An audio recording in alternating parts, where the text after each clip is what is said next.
जब मैं तुम्हें समझाती थी मुझसे शादी करके कोई काबिल फखर कारनामा अंजाम दिया है तुमने? तो तुम्हें मेरी बात समझ में नहीं आई। बाबा ने तुम पर यकीन करके मेरी शादी करवा दी है तुम्हारे से, अपना भी दिल जला रही हो और मेरा भी दिल खराब कर रही हो। लेकिन मैं तुम पर पूरी जिंदगी यकीन नहीं कर सकती। अगर आपका दिल खराब हुआ होता ना, तुम जितने मक्कार, धोखेबाज और फरेबी इंसान हो ना, आप शादी पर ना जाती। मैं शानी को किसी और का होते हुए नहीं देख सकती थी। अनमोल की शादी हो गई है, पछता रही हो, पूछोगे नहीं किससे?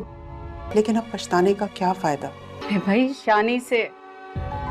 जी तो नाज़रीन, ड्रामा सीरियल तौबा के आने वाले एपिसोड में हम लोग देखने जा रहे हैं कि आखिरकार अनमोल की शादी शानी से हो ही जाती है, लेकिन फिर भी अनमोल शानी को तस्लीम करने के लिए तैयार नहीं होती और उसे यही कहती है कि उसने सिर्फ और सिर्फ अपने बाप के कहने पर शादी की है और वो कभी भी शानी को शोहर नहीं मानेगी।